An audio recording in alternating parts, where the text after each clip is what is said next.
Sukisno, seorang pengusaha tempe di Blitar, awalnya hanya penjual tempe keliling. Tapi dalam waktu singkat, bisnisnya melejit. Orang-orang penasaran, apa rahasianya? Ternyata, Sukisno melakukan ritual pesugihan di bawah pabriknya sendiri. Sebuah lorong rahasia tempat ia memberi tumbal manusia kepada makhluk halus penjaga kekayaannya. Namun, keserakahan dan pelanggaran aturan ritual membuat semuanya berbalik. Arwah para tumbal menuntut balas. Dan satu persatu pekerja serta keluarga Sukisno mengalami kejadian mengerikan. Sampai akhirnya, pabrik itu ditinggalkan, tapi setiap malam, suara-suara menyeramkan masih terdengar dari dalamnya. Sebelum lanjut ke ceritanya, jangan lupa subscribe channel Mystery Story, tekan tombol like jika kalian suka dengan ceritanya. Dan silakan tulis di komentar jam berapa dan dari kota mana Anda menonton, dan pastikan tonton sampai selesai karena setiap detiknya penuh misteri yang belum pernah terpecahkan. Pagi itu, udara di Blitar terasa sejuk, matahari baru naik dari balik gunung, dan kabut masih menggantung di atas sawah.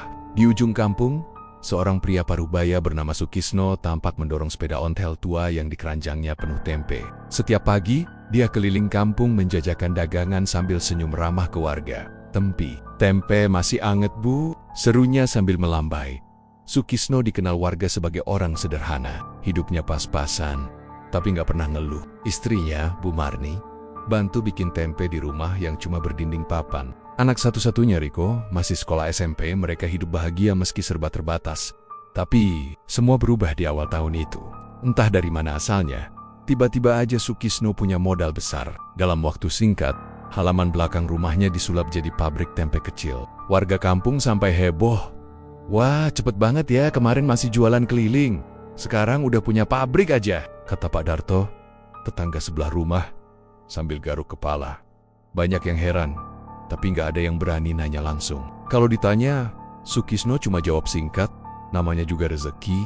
Pak, kadang datangnya nggak disangka-sangka. Pabriknya itu sederhana tapi rapi. Ada ruang perendaman kedelai, ruang fermentasi dan tungku besar di belakang. Tapi anehnya, meski pekerja cuma 2 orang, produksi tempenya banyak banget. Sampai bisa ngirim ke pasar-pasar di kota, warga mulai heran. Kedelai nggak pernah kehabisan, api tungku nggak pernah padam. Dan bau tempenya aneh tapi menggoda. Ada aroma gurih bercampur amis samar. Tapi anehnya, bikin orang ketagihan beli lagi. Suatu malam, sekitar jam 12, Pak Darto yang rumahnya paling dekat dengan pabrik, kebangun karena dengar suara langkah kaki berat di halaman belakang. Tok, tok, tok. Dia mengintip lewat jendela. Dari balik cahaya lampu pabrik yang redup, terlihat Sukisno berdiri di depan tungku besar. Tapi ada yang aneh. Bayangan tubuhnya di dinding lebih besar dari ukuran tubuh aslinya. Dan di sebelahnya, seperti ada bayangan lain, besar, tinggi, dan kepalanya seperti menunduk ke arah Sukisno. Pak Darto buru-buru tutup tirai. Dia pura-pura nggak lihat apa-apa. Tapi sejak malam itu, tiap lewat depan pabrik, dia selalu ngerasa ada yang ngikutin dari belakang. Dalam hitungan bulan, pabrik Sukisno makin besar. 2 pekerja diganti jadi 10. Truk-truk datang hampir tiap hari ngirim kedelai. Bahkan beberapa warga kampung mulai diajak kerja di situ. Tapi ada satu syarat aneh dari Sukisno. Pokoknya nggak boleh kerja di malam, Jumat, dan jangan pernah buka pintu gudang belakang. Kalau nekat, keluar aja dari sini. Warga yang kerja di situ nurut aja. Toh, gajinya tinggi. Tapi rasa penasaran tetap ada di hati mereka. Apa sih yang disembunyikan di gudang itu? Semakin lama, warga sekitar mulai resah. Setiap malam, dari dalam pabrik terdengar suara berisik, seperti orang ngaduk sesuatu besar. Kadang suara tertawa pelan, kadang kayak bisikan banyak orang sekaligus. Dan bau dari cerobong pabrik berubah. Bukan bau tempe, tapi bau anyir dan amis darah. Kadang anginnya bawa aroma itu sampai ke Romerama. Kayak bau bangkai apa? Tanya Bu Darto sambil nutup hidung. Iya, tapi tiap kali aku lihat pabriknya, malah makin terang. Aneh, jawab suaminya. Beberapa anak kecil di kampung juga cerita, kalau malam mereka lihat cahaya merah keluar dari ventilasi pabrik. Seperti ada api di dalam tapi nggak bikin pabriknya kebakar. Suatu pagi, salah satu pekerja bernama Heri nggak datang kerja. Katanya semalam masih lembur bantu Sukisno di ruang produksi. Tapi sejak itu nggak pernah kelihatan lagi. Orang-orang pikir dia mudik, tapi anehnya motornya masih di parkiran pabrik. Warga sempat tanya ke Sukisno, tapi jawabannya datar. Dia pulang kampung mendadak, ada urusan keluarga. Tapi ada yang bilang, malam sebelum Heri hilang, dia sempat ngomong ke teman kerjanya, aku lihat ada lorong di bawah tungku, kayak pintu ke ruang lain. Setelah itu, dia nggak pernah kelihatan lagi. Beberapa hari setelah Heri hilang, beberapa pekerja ngeluh mimpi aneh. Mereka mimpi dikari-kari seseorang yang wajahnya penuh luka, tubuhnya berlendir, dan matanya bolong. Setiap kali mereka bangun, tubuhnya dingin dan ada bekas tangan di lengan. Bahkan anak Sukisno, Riko, juga mulai sakit-sakitan. Dia sering ngomong sendiri, katanya di dalam pabrik ada teman besar yang suka ngajak main. Bu Marni, istrinya Sukisno, ketakutan setengah mati. Tapi suaminya malah marah kalau istrinya tanya-tanya. Jangan ikut campur urusan pabrik, Mar. Itu urusan laki-laki. Dari situ, Bu Marni sadar. Suaminya bukan Sukisno yang dulu lagi. Pelan-pelan, Sukisno berubah. Tubuhnya makin kurus, matanya cekung, kulitnya pucat. Tapi anehnya, setiap kali ada pembeli datang, dia selalu senyum lebar. Bahkan kadang tertawa sendiri.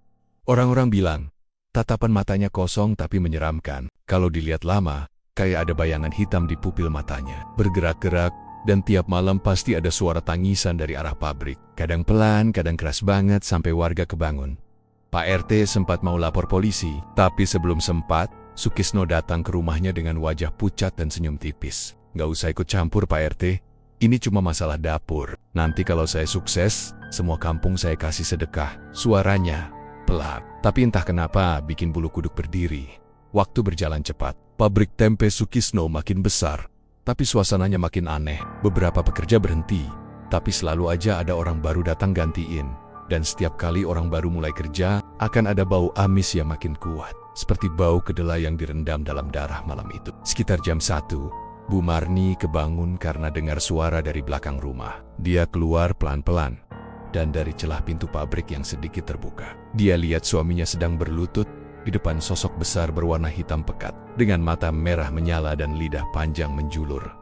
Sukisno berkata pelan, "Aku sudah beri 1, tolong tambahkan lagi." Bu Marni langsung jatuh pingsan di tempat, dan sejak malam itu, aroma kedelai di pabrik Sukisno tidak pernah sama lagi. Hari itu, matahari belum tinggi, tapi suasana di pabrik tempe milik Sukisno sudah ramai. Pekerja bolak-balik bawa ember kedelai, suara tungku bergema, dan uap panas memenuhi udara. Tapi di balik kesibukan itu, ada hal aneh yang bikin para pekerja sering bisik-bisik satu sama lain. "Kamu tahu Geki, kenapa tiap malam Jumat Kliwon pabrik ini selalu tutup?" Bisik salah satu karyawan baru Rudi ke temannya, Pak Darmo, yang udah kerja lebih dulu. Pak Darmo cuma geleng pelan. "Udahlah, gak usah nanya-nanya, Pak. Sukisno gak suka orang kepo. Yang penting kerja, dapat gaji selesai." Tapi dasar Rudi orangnya penasaran. Ia heran, kenapa tiap malam Jumat Kliwon, Sukisno malah datang sendirian ke pabrik. Sementara pekerja dilarang mendekat. Bahkan pintu depan digembok 2 lapis. Malam itu Rudi gak bisa tidur. Hujan baru reda, angin bertiup dingin dari arah sawah. Dari rumah kontrakannya yang gak jauh dari pabrik, dia lihat lampu pabrik masih menyala terang. Dia ingat, katanya malam Jumat pabrik libur. Tapi kenapa terang benderang? Rudi keluar diam-diam. Hujan tipis masih turun, tapi rasa penasarannya lebih besar daripada rasa takut. Dia jalan pelan, mendekat ke pagar belakang yang sedikit bolong. Dari sana, dia bisa lihat Sukisno berdiri di depan tungku besar dengan pakaian serba hitam. Di hadapannya ada ayam hitam, bunga 7 rupa, dan kendi air putih. Tapi yang bikin darah Rudi berdesir di belakang Sukisno, ada bayangan tinggi besar, seperti manusia tapi punggungnya bungkuk dan matanya merah menyala. Suara Sukisno terdengar pelan, seperti sedang bicara dengan sesuatu, tapi kalimatnya nggak jelas. "Sudah, aku kasih. Besok, gantinya datang lagi, ya," katanya samar. Tiba-tiba, lampu pabrik berkedip-kedip. Bayangan besar itu perlahan menunduk ke arah Sukisno, lalu menghilang begitu saja seperti asap. Rudi terpaku, tapi tiba-tiba, mata Sukisno menoleh langsung ke arahnya. Padahal jaraknya jauh, tatapannya tajam dan kosong. Rudi langsung lari terberit-berit tanpa sempat lihat lagi. Besok paginya, Rudi pura-pura nggak tahu apa-apa. Tapi dia makin yakin, ada yang nggak beres di pabrik itu. Dan benar aja, Sukisno ngumpulin semua pekerja pagi itu dengan nada dingin. Dia bilang, "Mulai sekarang, siapapun nggak boleh kerja malam. Nggak boleh buka gudang belakang. Dan jangan pernah nanya kenapa. Siapa yang melanggar, keluar." Semua langsung diam. Rudi menelan ludah. Hatinya mulai gelisah. "Gudang belakang?" pikirnya. "Berarti di sanalah tempat tadi aku lihat bayangan besar itu." Semenjak itu, suasana kerja di pabrik berubah.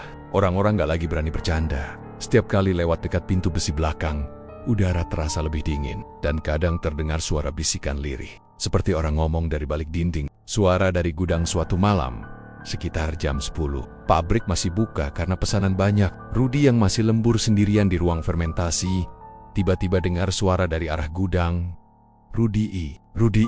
Suara itu pelan, seperti bisikan, tapi jelas banget. Dia nengok, tapi nggak ada siapa-siapa. Rasa takut mulai muncul, tapi rasa penasarannya malah lebih besar. Pelan-pelan dia jalan ke arah suara itu. Di depan pintu besi gudang, dia lihat sesuatu seperti bayangan orang berdiri, tapi bentuknya nggak jelas. Cuma samar-samar, seperti asap hitam yang bergerak. Siapa di situ? Tanya Rudy pelan. Nggak ada jawaban. Tapi tiba-tiba, bau amis menyengat menyeruak dari celah pintu. Kayak bau darah yang udah lama nggak dibersihin. Dan dari dalam, terdengar suara seretan rantai pelan. Krek, krek, krek, krek. Rudy mundur perlahan. Tapi tiba-tiba pintu besi bergetar keras, seperti ada yang dorong dari dalam. Dia langsung lari keluar tanpa pikir panjang. Besok paginya, saat dia cerita ke Pak Darmo, temannya itu langsung nutup mulut Rudy dan bilang pelan, "Diam, jangan bahas itu. Kalau kamu sayang nyawa, pura-pura nggak pernah dengar apa-apa." Rudy heran, tapi dari wajah pucat Pak Darmo, dia tahu temannya itu juga pernah ngalamin hal yang sama. Malam berikutnya, Rudy mimpi buruk. Dalam mimpinya, dia berdiri di dalam pabrik yang gelap. Di tengah ruangan, ada tungku besar, tapi di atasnya bukan kedelai yang direbus melainkan tubuh manusia yang gosong. Sementara Sukisno berdiri di sampingnya, tertawa pelan sambil ada kedak isi tungku dengan tangan kosong. Saat Rudy mau kabur, dari lantai keluar tenggen-tenggen pucat berlumuran darah. Menarik kakinya ke bawah, dia terbangun dengan napas terengah, keringat dingin membasahi tubuhnya. Tapi yang bikin bulu kuduknya berdiri di lengannya ada bekas jari 5, merah kebiruan, seperti bekas dicengkeram kuat.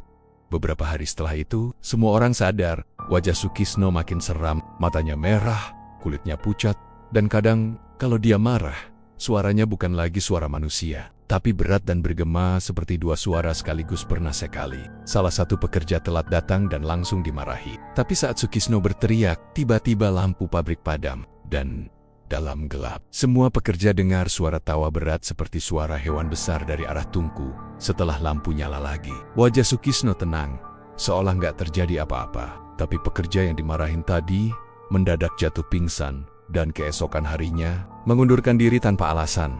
Suatu sore saat pabrik udah sepi, Rudy lihat pintu gudang sedikit terbuka. Dia nggak tahan rasa penasaran. Pelan-pelan dia jalan mendekat, nahan napas di dalamnya gelap. Cuma cahaya kecil dari lampu jalan yang masuk lewat jendela kecil. Tapi dari situ dia bisa lihat tumpukan karung kedelai. Dan di sudut ruangan, ada sesuatu seperti altar kecil, lengkap dengan sesajen bunga busuk dan lilin bekas. Dia lihat ada foto-foto karyawan di situ. Beberapa di antaranya orang yang udah berhenti kerja, bahkan yang hilang. Tiba-tiba, suara langkah kaki terdengar di belakang. "Ngapain kamu di sini, Ruth?" Suara itu dingin, berat. Rudy menoleh pelan. Sukisno berdiri di sana dengan wajah tanpa ekspresi. Matanya gelap. Rudy gemetar, berusaha nyari alasan. Saya cuma nyapu, Pak." Sukisno menatap lama, lalu senyum kecil muncul di wajahnya. "Hati-hati, Ruth. Kadang ada yang suka ngajak ngobrol di sini. Jangan dijawab, ya." Nada bicaranya pelan, tapi setiap kata seperti ancaman yang menusuk. Seminggu setelah kejadian itu, satu lagi karyawan hilang. Namanya Slamet, anak muda yang baru kerja seminggu. Terakhir kali terlihat, dia disuruh bersihin tungku belakang setelah jam kerja. Besok paginya, semua kaget. Di dekat tungku, ada bekas cairan merah kecoklatan seperti darah kering. Dan bau amis makin parah dari biasanya.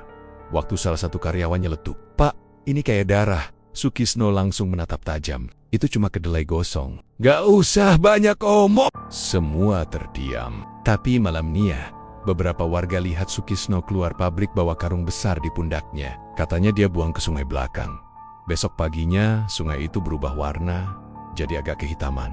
Dan orang-orang mulai gak berani lewat sana lagi kalau malam. Rudy makin gak tenang. Setiap malam, dia dengar suara bisikan dari arah pabrik, walau dia udah di rumah. "Rudy, bantu aku. Rudy, tolong keluarkan aku dari bawah." Suara itu halus, tapi nyaring di telinganya. Kadang terdengar seperti suara Slamet, kadang kayak suara perempuan. Kalau diabaikan, suara itu makin keras sampai Rudy teriak sendiri di kamar. Akhirnya, dia nekat datang ke rumah Pak Darmo buat cerita semuanya. Tapi begitu dia nyebutin kata pintu besi belakang, Pak Darmo langsung nutup telinganya dan bilang, "Ruth, aku udah kerja di sini 2 tahun. Aku tahu apa yang kamu rasain. Tapi, dengar ya, yang di dalam pabrik itu bukan manusia. Jangan pernah buka pintu itu lagi, atau kamu bakal jadi tumbal berikutnya. Kata-kata itu bikin Rudy diam lama. Tapi di dalam hatinya, rasa penasaran malah makin kuat. Kalau dia nggak cari tahu, pabrik itu bakal terus memakan orang satu persatu.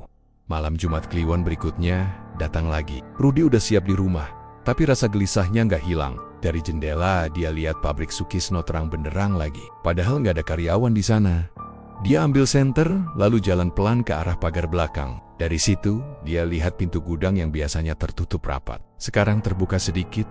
Dari dalam keluar bau amis menyengat dan suara, seperti desahan berat antara manusia dan binatang. Tiba-tiba, angin kencang bertiup, bikin lampu pabrik berkedip-kedip. Dan dari dalam gudang, muncul bayangan tinggi besar dengan wajah menyeramkan, lidah panjang dan mata menyala merah. Rudy menahan napas. Tapi sebelum sempat mundur, bayangan itu menoleh ke arahnya dan berbisik pelan.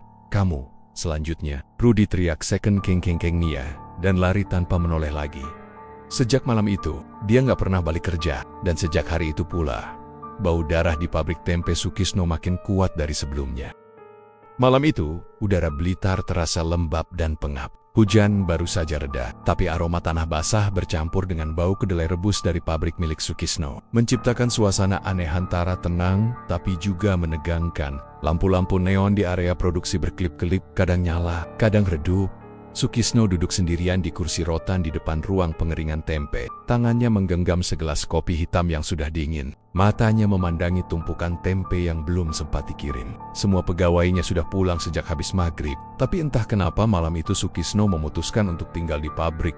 Ada rasa tidak enak di dadanya. Sejak siang tadi, ia merasa seperti diikuti sesuatu. Suara langkah kaki, bayangan melintas cepat di ujung ruangan, dan aroma anyir yang sesekali muncul membuat bulu kuduknya berdiri. Paling cuma tikus, gumamnya menenangkan diri.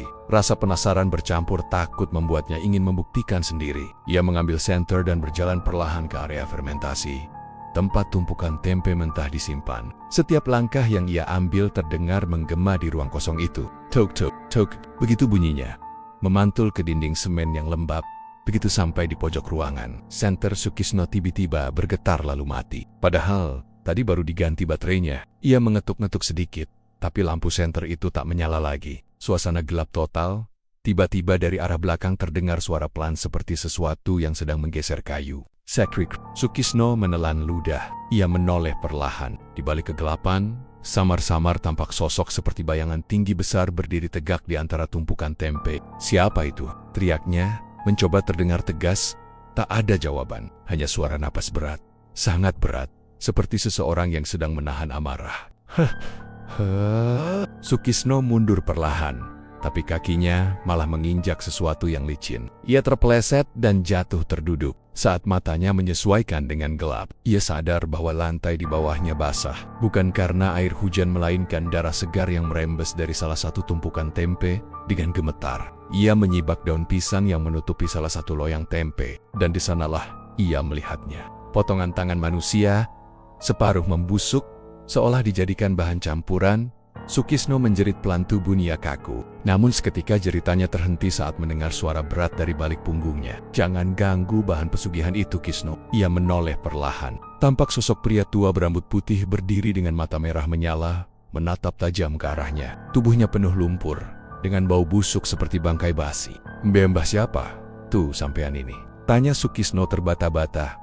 Pria itu hanya tersenyum kecil, tapi senyumannya menyeramkan. Separuh bibirnya robek seperti bekas luka lama. "Aku sing bantu kowe sugi, kau wes loli tuh." Sukisno langsung merinding. Ia tahu benar suara itu suara Mbah Darmo, orang yang dulu ia temui di hutan sebelum pabrik ini mulai sukses. Tapi ia ingat betul, Mbah Darmo sudah mati 3 bulan lalu karena kecelakaan aneh.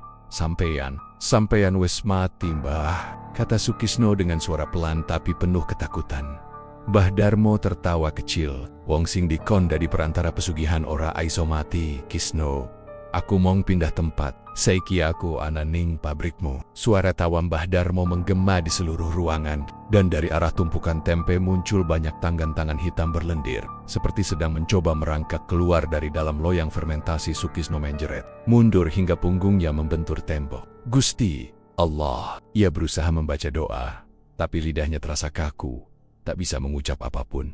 Mbah Darmo mendekat perlahan. Wajahnya semakin jelas. Mata merahnya menatap tajam ke arah Sukisno. Janji pertama wis dilanggar Kisno. Kau wes siatek tambel. Tapi ora lengkap. Siji maneh kudu nyusul minggu iki.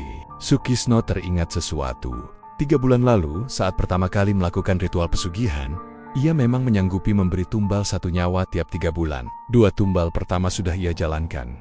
Diam-diam 2 pegawai barunya hilang tanpa jejak. Tapi tumbal ketiga, ia belum sempat melakukannya. Aku belum sempat, Mbah. Nunggu waktu pas, katanya gemetar. Mbah Darmo menatapnya tajam wektu wis entek. Yen ora, ting dadi tumbal malah kowe diu. Lalu Mbah Darmo menghilang begitu saja, meninggalkan bau amis menyengat dan hawa dingin yang menggigit.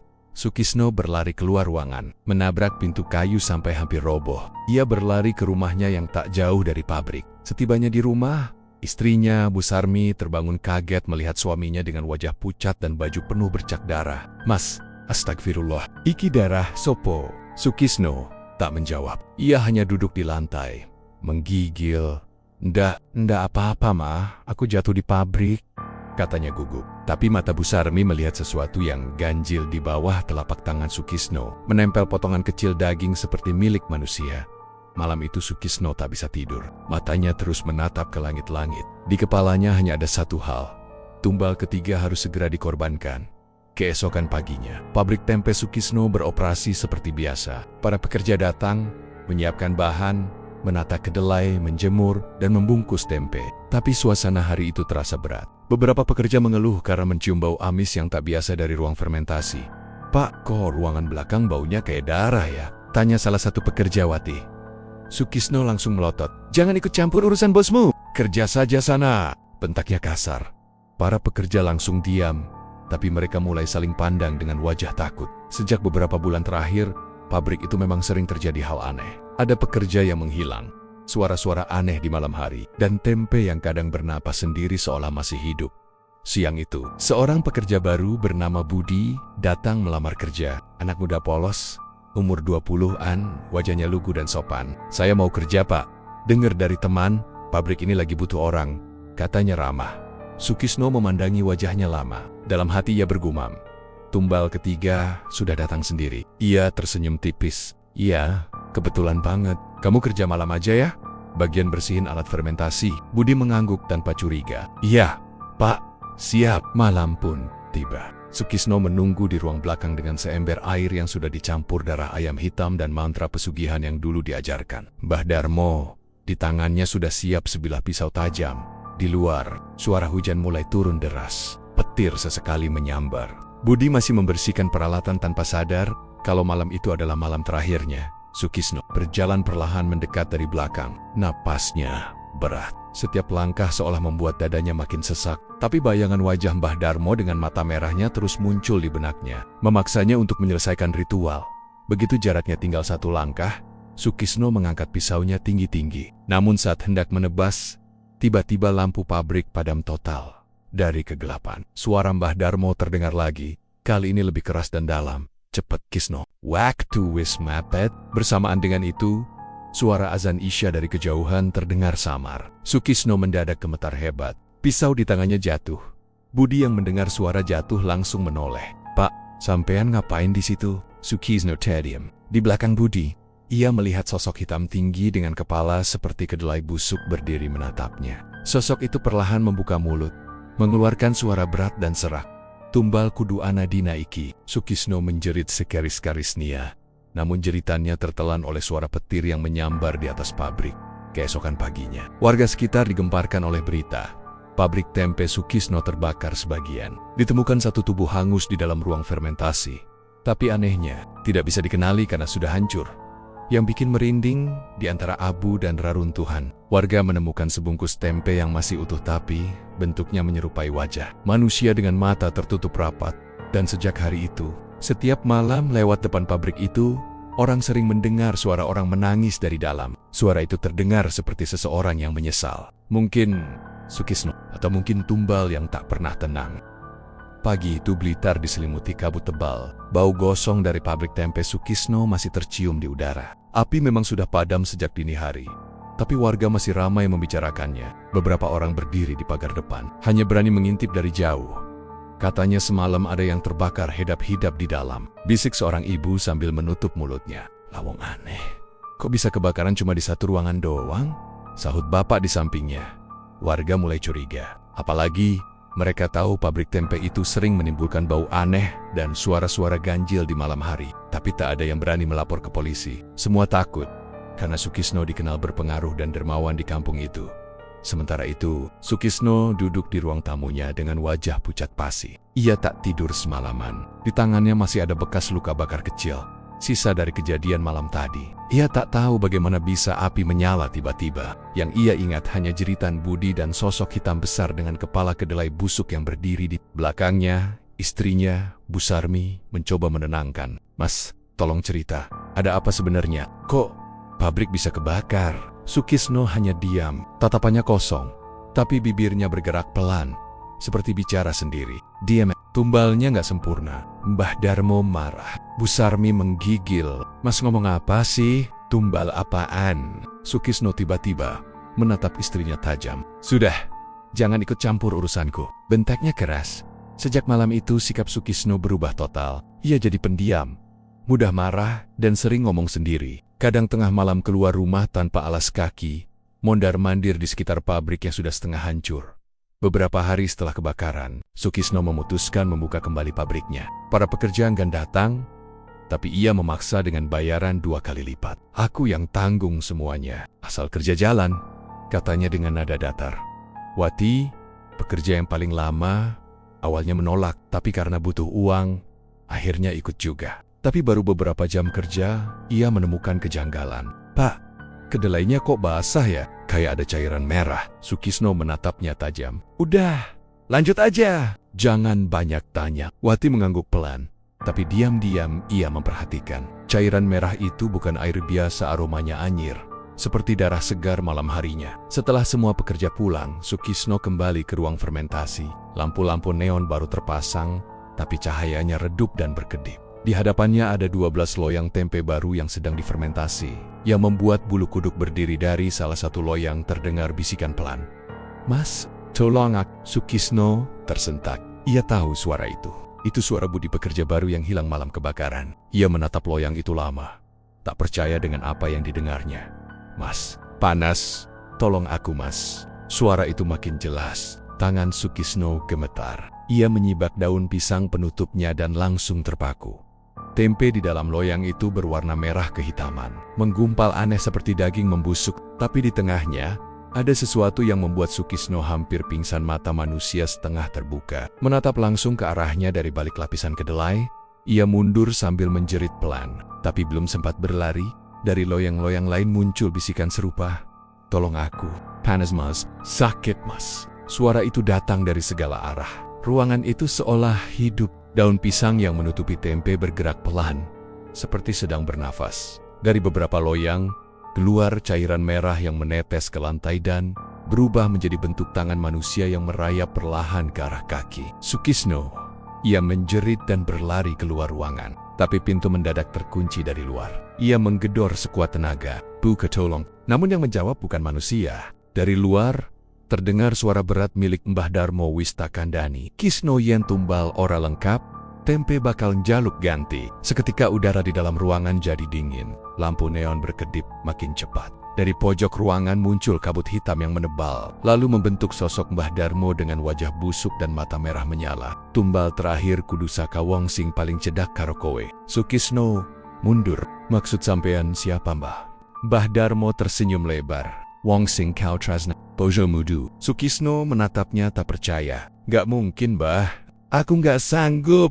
Tapi Mbah Darmo menatapnya tajam. Kowe wis mlebu janji karo aku. Yen ora, kabeh sing wis kowe bangun bakal dadi abu. Pabrik, rumah, awakmu diu. Sebelum Sukisno sempat menjawab, sosok Mbah Darmo menghilang, meninggalkan bau busuk yang menusuk hidung. Tiba-tiba pintu terbuka sendiri. Sukisno langsung lari keluar dengan napas terengah-engah. Malam itu ia tak berani pulang ke rumah. Ia duduk di teras pabrik sampai pagi, memandangi langit gelap tanpa bintang.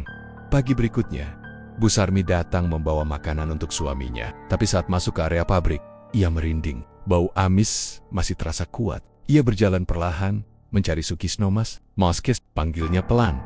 Dari arah ruang fermentasi, terdengar suara gemerincing loyang yang jatuh.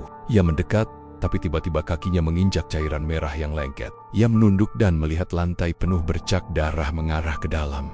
Ya Allah! Saat masuk, pandangannya langsung tertuju pada salah satu meja besar di tengah ruangan. Di atasnya ada tumpukan tempe yang belum jadi, tapi bentuknya aneh menyerupai tubuh manusia. Dan di sisi meja, Sukisno sedang duduk, memandangi hasil fermentasi itu dengan wajah kosong. "Mas, kamu ngapain?" tanya Bu Sarmi dengan suara bergetar.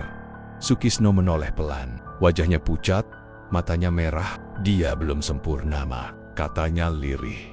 "Siap, tumbal terakhir kowe." Bu Sarmi mundur ketakutan. "Mas, kamu gila ya?" "Astagfirullah." Tapi sebelum sempat berlari, sesuatu di belakangnya bergerak cepat. Daun pisang dari salah satu loyang melayang, seperti diseret angin, menempel di wajahnya. Ia menjerit, tapi lidahnya terasa kaku, tubuhnya lumpuh. Sukisno memegang kepalanya sendiri, menjerit kesakitan. Di telingganya, suara Mbah Darmo kembali terdengar. Kali ini sangat dekat. "Cepet, Kisno!" "Ya Nora, kabe hilang." Dengan air mata bercucuran, Sukisno mengambil pisau yang tergeletak di lantai. Tangannya bergetar hebat.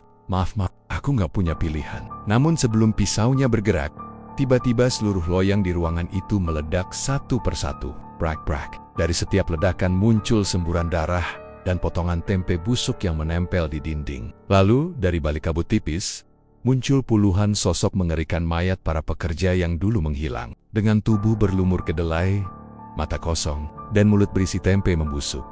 Mereka semua menatap Sukisno. "Gantinio kami kis." Suara mereka menggema di seluruh pabrik. Suara itu membuat Sukisno menutup telinganya sambil menjerit. Bu Sarmi berhasil merangkak ke arah pintu dan keluar dari ruangan. Ia berlari keluar pabrik sambil menjerit histeris memanggil tetangga. Begitu warga datang, mereka melihat pemandangan yang tak akan pernah mereka lupakan seumur hidup. Sukisno berdiri di tengah ruangan tubuhnya kaku. Matanya melotot. Di sekelilingnya ada puluhan loyang tempe yang meneteskan darah. "Pak Sukisno!" teriak salah satu warga.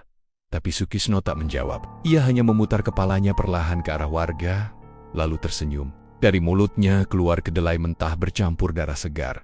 Setelah itu, tubuhnya ambruk mati seketika. Sejak malam itu, pabrik tempe Sukisno ditutup total. Warga setempat menolak mendekat. Ada yang bilang, setiap malam Jumat Kliwon, dari dalam pabrik masih terdengar suara orang menumbuk kedelai dan menangis. Kadang juga terdengar bisikan samar, "Tempe belum matang." Beberapa orang yang nekat lewat depan pabrik saat tengah malam mengaku mencium bau darah bercampur kedelai rebus yang begitu kuat. Dan kalau mereka berhenti terlalu lama, akan terdengar bisikan pelan di telinga mereka.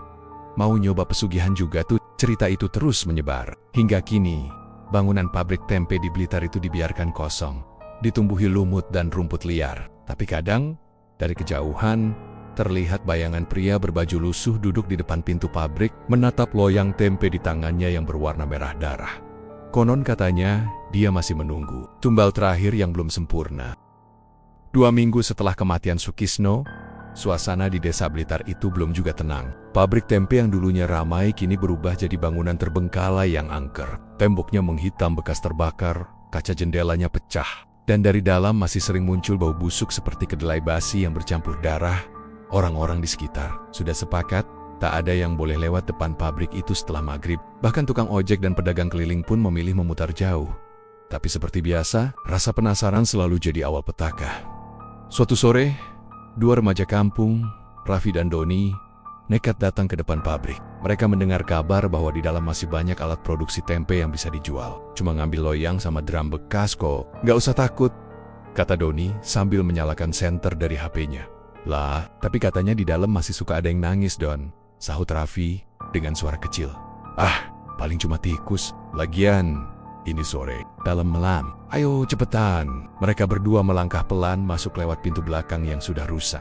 Begitu masuk, hawa dingin langsung menyergap. Bau amis masih sama seperti dulu, bahkan makin kuat. Di lantai masih ada bekas darah yang sudah mengering. "Wih, pantas orang takut kesini," gumam Raffi sambil menyenter ke arah dinding yang penuh lumut. Mereka berjalan ke ruang fermentasi. Di sana, belasan loyang tempe bekas masih berserakan. Beberapa sudah hancur, tapi anehnya, ada satu loyang yang masih utuh. Tempenya terlihat segar, seolah baru dibuat kemarin.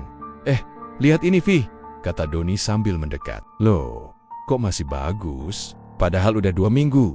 Loh, mereka berdua menatap tempe itu lama. Permukaannya agak basah dan dari sela-sela lapisan kedelai muncul garis merah tipis. Kayak berdarah, bisik Raffi. Tiba-tiba daun pisang penutup loyang itu bergerak sendiri. Pelan, lalu makin cepat, seolah ada sesuatu di dalam yang sedang bernafas. Raffi mundur 2 langkah. Don, ayo keluar aja. Nggak enak perasaanku. Bentar, aku penasaran. Doni memberanikan diri membuka daun penutup itu dan seketika menjerit. Dari dalam loyang, muncul mata manusia yang melotot tajam, masih utuh di antara kedelai. Bola matanya bergerak, menatap mereka berdua. Raffi teriak ketakutan dan langsung kabur keluar. Doni terpaku beberapa detik sebelum akhirnya ikut lari menyusul. Tapi saat melewati pintu, daun pisang dari loyang itu tiba-tiba melayang dan menempel di punggung Doni. Seperti ditarik kekuatan tak terlihat, Raffi menoleh dan melihat temannya jatuh tersungkur. Saat ia berusaha menolong, tubuh Doni sudah kejang-kejang dan dari mulutnya keluar kedelai mentah yang bercampur darah segar. Doni, teriak Raffi histeris, tapi tubuh Doni sudah tak bergerak lagi. Raffi langsung kabur tanpa menoleh ke belakang. Ia lari sampai ke rumah Pak RT, napasnya ngos-ngosan. Tapi ketika warga datang ke pabrik, mayat Doni sudah hilang. Yang tersisa cuma jejak darah dan daun pisang kering di lantai. Kejadian itu bikin geger satu kampung. Banyak yang bilang pabrik itu dikutuk. Ada juga yang bilang arwah Sukisno belum tenang dan masih menuntut tumbal baru. Tapi yang paling mengerikan terjadi 2 malam kemudian. Wati mantan pekerja pabrik yang dulu sempat melihat darah di kedelai tidur sendirian di rumahnya. Sekitar jam 1 malam, ia terbangun karena mendengar suara ketukan di pintu dapur. Tok tok tok. Awalnya ia pikir itu suara kucing, tapi suara itu terus berulang, makin keras, disertai suara pelan memanggil namanya. Watie, Watie. Dengan jantung berdebar, ia berjalan ke dapur. Sapa tuh malam-malam gini, katanya lirih. Begitu membuka pintu, tubuhnya langsung lemas. Di depan pintu berdiri Sukisno dengan wajah gosong, mata melotot, dan tangan kiri yang tinggal tulang. Tubuhnya masih meneteskan cairan hitam seperti darah terbakar. Wati, suaranya serak, tempeku sudah matang. Wati menjerit second kinkang Nia sampai tetangga datang. Tapi begitu mereka tiba, sosok Sukisno sudah lenyap. Yang tersisa hanya bau kedelai gosong dan bekas tapak kaki hitam di lantai dapur. Keesokan harinya, warga sepakat untuk memanggil seorang kiai tua dari Tulungagung bernama Kiai Masyem. Beliau dikenal sering membantu mengatasi gangguan makhluk halus dan kasus pesugihan. Saat tiba di desa, Kiai Masyem langsung menuju pabrik tempe itu. Beberapa warga menolak ikut masuk, tapi 2 orang pemuda desa menemaninya. Begitu melewati gerbang, angin berhembus kencang. Suara dari dalam pabrik seperti rintihan orang kesakitan. Kiai Masyem menutup mata, membaca doa pelan. Tempat ini berat sekali, katanya lirih. Banyak roh yang terjebak di sini. Mereka masuk ke ruang fermentasi. Begitu pintu dibuka, semua langsung menutup hidung. Bau busuk menusuk. Dan di tengah ruangan, loyang yang sempat ditemukan Raffi kini bergetar pelan. Kiai Masyem mendekat. Disinilah sumbernya, katanya sambil menaburkan garam dan membakar kemenyan. Namun begitu asap memenuhi ruangan, muncul suara keras dari dalam loyang.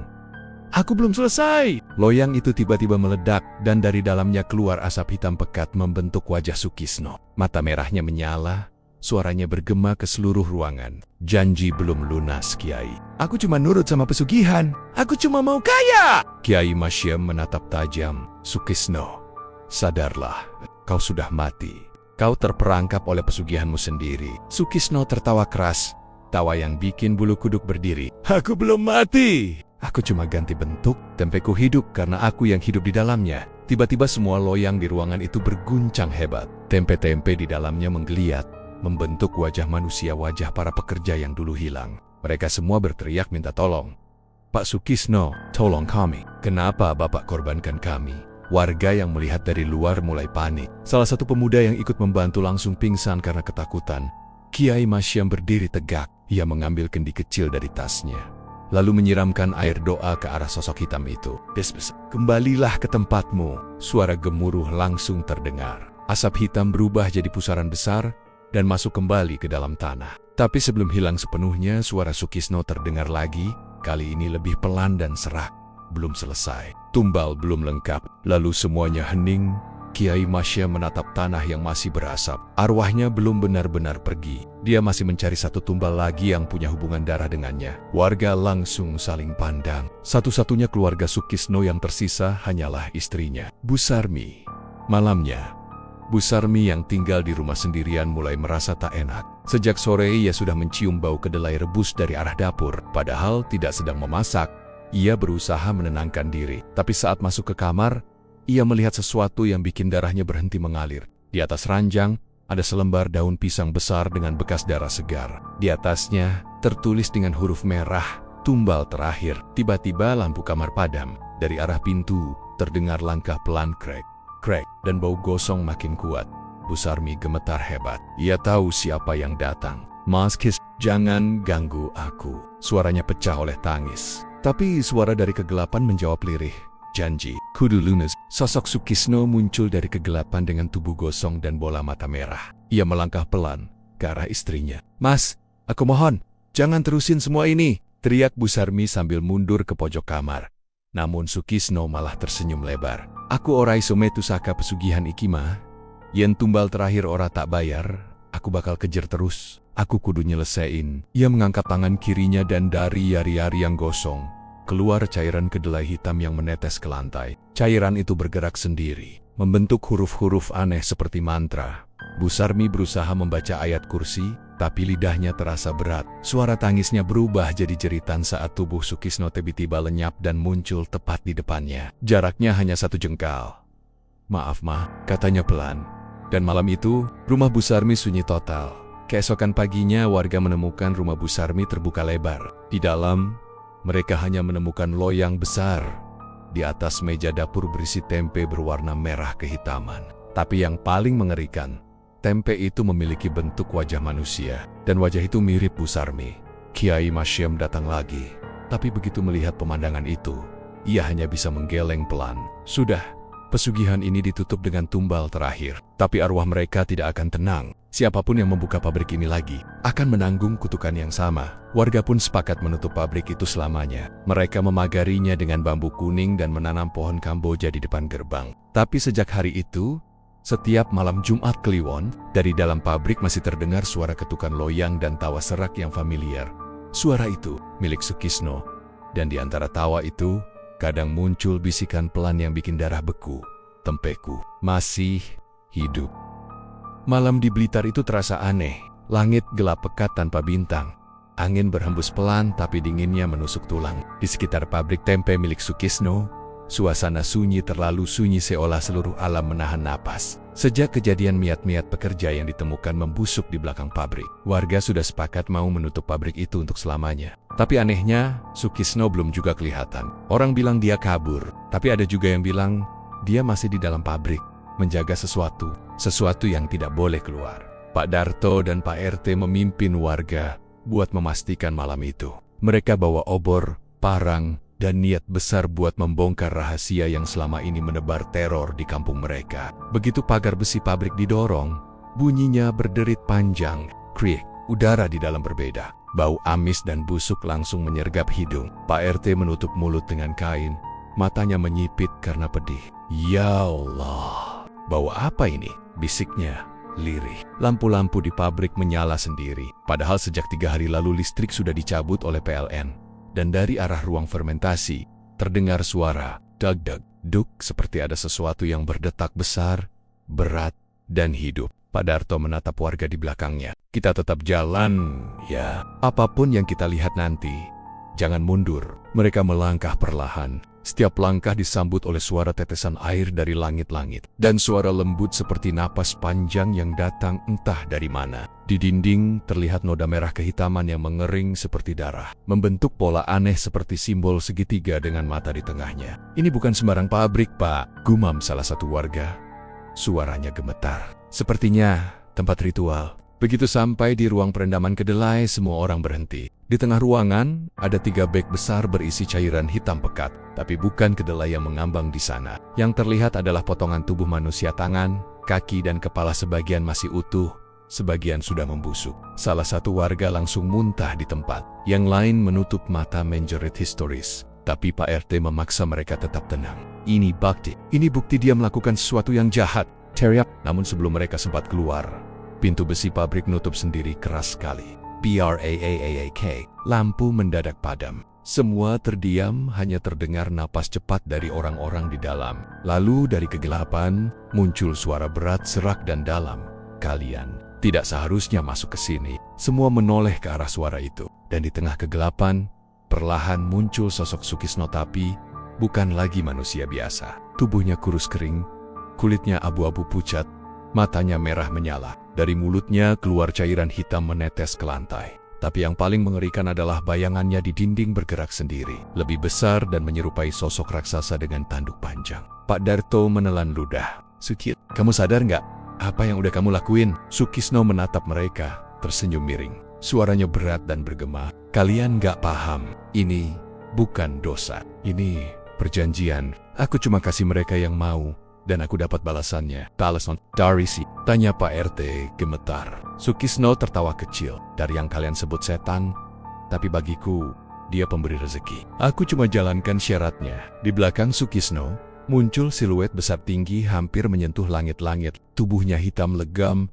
matanya merah, lidahnya panjang menjulur sampai ke lantai. Dan setiap kali lidah itu menyentuh tanah, muncul suara seperti mendesis panas. Manusia, rakus. Mereka semua datang padaku dengan sukarela. Warga langsung menjerit ketakutan. Ada yang jatuh sujud, ada yang langsung kabur ke arah pintu, tapi pintu tetap terkunci. Suara ketawa Sukisno bergema di seluruh ruangan. Dari arah tungku besar, muncul cahaya merah menyala. Ternyata di dalamnya ada sosok tubuh Bu Marni, istrinya Sukisno, yang diikat dengan tali hitam. Matanya terbuka, tapi wajahnya pucat dan beku. Dia masih hidup tapi lemah. Pak Darto, tolongin. Aku nggak kuat lagi.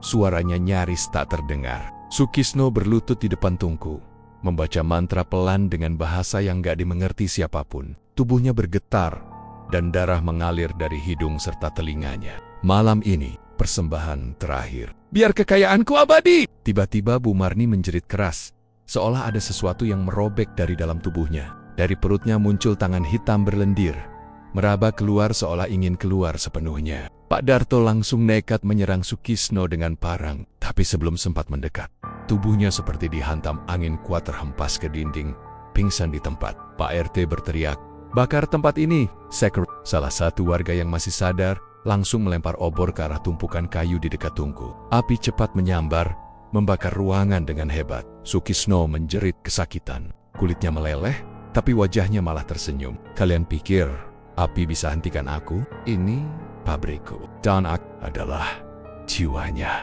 Dari lantai muncul cairan hitam yang menggeliat seperti ular, menyeret siapapun yang dekat, menarik ke dalam lantai seperti lumpur hidup. Satu persatu warga berteriak minta tolong sebelum tenggelam sepenuhnya. Api makin besar, asap hitam keluar dari cerobong dan membentuk wajah menyeramkan di langit malam. Dari Joe, warga kampung yang gak ikut masuk hanya bisa melihat kobaran merah menyala tinggi seperti neraka yang terbuka di tengah desa. Bu Marni berusaha melepaskan diri, tapi tali hitam di tubuhnya makin kencang. Sambil menangis, dia berdoa lirih, "Ya Allah, kalau ini memang hukuman, jangan biarkan anakku ikut jadi korban." Tiba-tiba terdengar suara petir menggelegar keras sekali, disusul getaran seperti gempa kecil. Atap pabrik runtuh. Api menjalar ke seluruh bangunan. Sukisno menatap istrinya untuk terakhir kali, lalu berteriak, "Aku belum selesai! Aku belum!" Tubuhnya tersedot ke dalam tanah bersama sosok hitam di belakangnya, meninggalkan lubang besar yang kemudian tertutup oleh api. Semua yang tersisa hanyalah suara tangisan Bu Marni, lalu hening. Keesokan paginya, pabrik tempe milik Sukisno hangus rata dengan tanah. Petugas pemadam kebakaran dan polisi datang. Tapi anehnya mereka tidak menemukan satupun jasad. Tidak ada tubuh Sukisno. Tidak ada mayat warga yang masuk malam itu. Yang ada hanya bekas abu hitam dan bau anyir yang masih terasa di udara. Bu Marni ditemukan di pinggir sungai dalam keadaan lemah. Tubuhnya penuh luka bakar tapi masih hidup. Dia tidak bisa bicara selama berhari-hari. Saat akhirnya sadar, kata pertama yang keluar dari mulutnya adalah, "Dia masih di bawah. Jangan buka tanahnya." Warga menutup area bekas pabrik dengan pagar bambu dan menanam pohon pisang di sekelilingnya. Tidak ada yang berani lewat situ kalau malam, karena kadang terdengar suara orang menumbuk kedelai dari dalam tanah. Beberapa bulan kemudian, Riko anak semata wayang Sukisno dibawa ke rumah saudaranya di Tulungagung. Tapi anak itu sering ngigau setiap malam. Katanya dia sering bermimpi berdiri di depan pabrik yang sama, tapi di dalamnya masih ramai orang bekerja. Dan ayahnya sedang tersenyum sambil bilang, "Tempenya belum selesai nak, bantu bapak." Setiap kali Riko bangun, bajunya basah oleh air hitam yang bau amis. Saudaranya sampai harus pindah rumah karena ketakutan. Dan sejak itu, nggak ada satupun orang yang berani menyebut nama Sukisno dengan suara keras. Karena kata orang-orang, kalau namanya disebut setelah tengah malam, aroma kedelai busuk akan datang pelen-pelen dari arah bekas pabrik itu. Api sudah membakar semuanya, tapi dosa Sukisno belum hilang. Pabrik tempenya memang sudah tiada, tapi roh dan perjanjiannya masih terikat di tanah itu. Dan siapapun yang coba menggali atau membangun ulang tempat itu, katanya selalu berakhir hilang tanpa jejak. Beberapa warga percaya itu kutukan dari makhluk pesugihan yang dulu dipelihara Sukisno, makhluk yang lapar dan masih menunggu persembahan baru. Apakah kamu ingin saya lanjutkan ke bab 7.500 kata? Bab terakhir ini akan menjadi penutup besar mengungkap nasib Bumarni dan Riko, serta bagaimana arwah Sukisno dan makhluk pesugihan itu terus menghantui warga Blitar hingga hari ini. Sudah hampir 3 tahun berlalu sejak pabrik tempe milik Sukisno terbakar habis. Warga kampung mulai kembali hidup normal, meski tidak sepenuhnya bisa melupakan malam mengerikan itu. Tanah bekas pabrik sekarang ditumbuhi ilalang tinggi dan beberapa pohon pisang. Tak ada yang berani lewat situ kalau malam, apalagi setelah maghrib. Katanya, di malam-malam tertentu terutama malam Jumat Kliwon masih terdengar suara orang menggiling kedelai dari dalam tanah.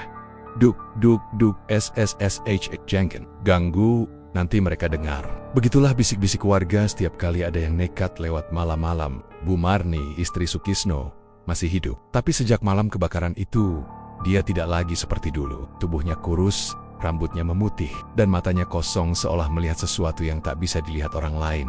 Setiap malam, dia duduk di teras rumah kontrakan kecilnya di pinggir desa, sambil menatap ke arah bekas pabrik yang kini tertutup rumput liar. Dia belum pergi, katanya lirih. Dia masih nunggu, karena belum dapat gantinya. Warga yang mendengarnya cuma bisa diam. Ada yang kasihan, ada yang takut. Bumarni sering ketawa sendiri, kadang nanggus, kadang ngomong ke arah kosong. Pernah suatu malam, Pak RT datang nengok. Waktu dia mau pulang, Bumarni manggil dengan suara pelan tapi tajam. "Pak, jangan bangun rumah di atas tanah itu ya. Nanti dia bakal datang nyamperin lagi." Pak RT cuma mengangguk sambil merinding. Karena katanya, saat Bumarni ngomong, suara 2 orang keluar bersamaan dari mulutnya, satu suara perempuan, dan satu lagi berat seperti laki-laki. Sementara itu, anak semata wayangnya, Riko, sudah tumbuh jadi remaja. Sekilas dia tampak normal sekolah, main sama teman-temannya. Tapi entah kenapa, dia sering ketiduran di kelas. Dan gurunya bilang Riko sering ngomong sendiri waktu istirahat. Pernah suatu hari, temannya lihat Riko duduk di belakang sekolah sambil senyum-senyum. Temannya manggil, "Kau, ngapain lu?" Dan Riko jawab, "Bapak lagi ngajarin aku bikin tempe nih, tapi jangan bilang siapa-siapa ya." Temannya cuma ketawa waktu itu. Tapi waktu lihat ke arah Riko lagi, dia terdiam. Karena bayangan Riko di tanah nggak cuma satu, ada 2. Yang satunya lebih tinggi dan kepalanya tidak berbentuk manusia. Sejak saat itu, nggak ada anak yang mau main ke rumah Riko lagi. Beberapa minggu kemudian, Riko mulai sering bermimpi. Dalam mimpinya, dia berdiri di tengah pabrik tempe yang dulu kebakar. Tapi anehnya, semuanya tampak masih baru, bersih, terang, dan ramai oleh pekerja. Ayahnya, Sukisno, berdiri di tengah ruangan sambil tersenyum. "Riko, bantu bapak ya. Tempe ini harus terus jalan. Kalau berhenti, kita nggak akan punya apa-apa lagi." Riko mengangguk. Dalam mimpinya, dia merasa damai. Tapi setiap kali bangun, bajunya selalu basah dan berbau amis, seperti kedelai busuk. Bumarni mulai curiga. Dia sempat sembunyikan baju Riko yang bau itu, tapi malam nia, Riko ngamuk dan teriak seperti kesurupan. "Kenapa disembunyiin? Itu dari bapak. Aku nggak mau jauh dari bapak." Matanya merah dan nadanya bukan suara anak kecil lagi. Bumarni menangis ketakutan. Dia sadar, roh Sukisno mulai menguasai anaknya sendiri. Beberapa hari kemudian, kampung kembali diguncang oleh kejadian aneh. Ayam-ayam peliharaan warga mati mendadak. Darahnya kering tapi tubuhnya utuh. Belakang rumah Bumarni berubah warna gelap seperti kopi dan berbau amis. Setiap malam, warga mendengar suara langkah kaki dari arah bekas pabrik. Suara itu pelan tapi berat, seperti orang berjalan dengan kaki besar. Kadang diikuti suara tawa samar, "Hehehe, tempenya udah matang." Sampai suatu malam, seorang warga yang mabuk nekat lewat jalan belakang itu. Dia balik ke rumahnya keesokan paginya tapi jalannya pincang dan matanya kosong. Waktu ditanya, dia cuma bilang pelan, "Aku lihat dia lagi duduk di tungku nunggu anaknya." Setelah itu, orang itu nggak pernah ngomong lagi sampai meninggal seminggu kemudian. Rico makin sering menyendiri. Kadang dia duduk di belakang rumah sambil menatap tanah kosong tempat dulu pabrik berdiri. Tangannya selalu kotor seperti habis ngaduk sesuatu. Suatu malam, Bu Marni bangun karena dengar suara dari luar rumah seperti suara orang menumbuk kedelai. Dag dag dag. Dia keluar pelan-pelan dan melihat pemandangan yang bikin darahnya berhenti mengalir. Rico berdiri di tengah halaman, di bawah sinar bulan. Tangannya berlumur darah dan di depannya ada lesung besar penuh daging merah. Bu Marni menjerit, "Rico, apa yang kamu lakuin?" Rico menoleh. Senyumnya lebar tapi matanya kosong. "Bapak bilang ini buat buka pabrik lagi. Katanya biar kita kaya-kaya dulu." Bu Marni langsung lemas. Dia sadar, pesugihan itu belum berakhir hanya berpindah ke darah anaknya sendiri. Keesokan harinya, Bu Marni pergi ke rumah Kiai Arif, seorang ulama tua di kampung sebelah. Dengan air mata mengalir, dia cerita semuanya tentang pabrik, pesugihan, dan bagaimana Sukisno mengikat perjanjian dengan makhluk hitam dari alam lain. Kiai Arif cuma mengangguk pelan. "Kalau benar begitu, ini bukan cuma pesugihan. Ini ikatan jiwa. Selama tanah itu nggak disucikan, arwahnya akan terus mencari penerus." Malam itu juga, Kiai Arif dan beberapa santri datang ke rumah Bu Marni. Mereka membawa air doa dan beberapa kitab suci, berniat memutuskan ikatan itu. Tapi begitu mereka mulai berzikir di depan tanah bekas pabrik, angin besar datang tiba-tiba, lampu padam, dan tanah di depan mereka bergetar. Dari dalam tanah terdengar suara, tertawa keras sekali, disusul suara tangisan. "Kalian pikir bisa hapus aku? Ini tanahku, ini darahku." Tanah itu pecah, mengeluarkan asap hitam pekat. Rico tiba-tiba berteriak dan jatuh ke tanah. Tubuhnya kejang-kejang. Dari mulutnya keluar cairan hitam, lalu suaranya berubah menjadi berat. "Aku belum selesai, aku butuh tumbal." Kiai Arif terus membaca doa. Suaranya makin keras, angin makin kencang, debu beterbangan, sampai akhirnya terdengar teriakan panjang dari tubuh Rico dan semuanya tiba-tiba hening. Rico pingsan, asap hitam perlahan menghilang, dan tanah itu seperti menutup kembali. Semua orang terdiam, hanya suara jangkrik yang tersisa malam itu. Pagi harinya, Bu Marni menangis di samping Rico yang masih lemah. Dia memeluk anaknya erat-erat sambil berbisik, "Bapakmu udah nggak ada, Nak. Jangan panggil dia lagi ya." Kiai Arif menatap mereka, lalu berkata pelan, "Pesugihan itu mungkin udah terkunci untuk sementara. Tapi jangan pernah lupa, perjanjian darah nggak bisa benar-benar hilang. Kalau ada yang coba buka lagi, dia akan bangkit." Warga sepakat menimbun bekas pabrik dengan batu dan tanah, lalu menanam pohon beringin di atasnya. Di sekitar pohon itu, mereka bangun musola kecil, supaya tempat itu tetap dijaga dengan doa. 3 tahun berlalu, kampung kembali tenang. Bu Marni meninggal dengan tenang. Katanya wajahnya tersenyum waktu dimandikan. Rico merantau ke Malang, kerja di pabrik makanan. Tapi kadang, saat bulan purnama penuh, Rico masih mimpi hal yang sama. Pabrik besar dengan tungku menyala, dan suara ayahnya yang lembut memanggil dari jauh, "Rico, tempenya udah jadi, Nak. Ayo bantu Bapak angkat." Dan setiap kali bangun dari mimpi itu, di tangannya selalu ada bekas noda hitam bau kedelai, amis, dan sedikit darah. Sampai sekarang, warga Blitar masih percaya tanah bekas pabrik Sukisno terkutuk. Beberapa orang yang nekat lewat sana malam hari sering mencium bau kedelai rebus, padahal di sekitarnya tak ada orang. Kadang juga terdengar suara tawa kecil dan langkah kaki menyeret dari arah beringin besar di pojok tanah itu. Tempenya masih anget, dan katanya, kalau kamu dengar suara itu di tengah malam, jangan menoleh. Karena yang jualan bukan manusia tapi roh Sukisno, masih berusaha menjalankan pesugihan yang dulu belum selesai. Itulah kisah nyata menyeramkan dari pesugihan pabrik tempe di Blitar. Tentang keserakahan seorang manusia bernama Sukisno, yang rela bersekutu dengan makhluk gaib demi kekayaan. Tapi setiap perjanjian dengan iblis selalu menuntut harga yang lebih mahal nyawa, keluarga, bahkan keturunan. Dan sampai hari ini, aroma kedelai dari pabrik itu masih sering tercium di malam-malam sunyi Blitar. Hati-hati, kalau kamu mendengar suara penjual tempe memanggilmu tengah malam, jangan dijawab.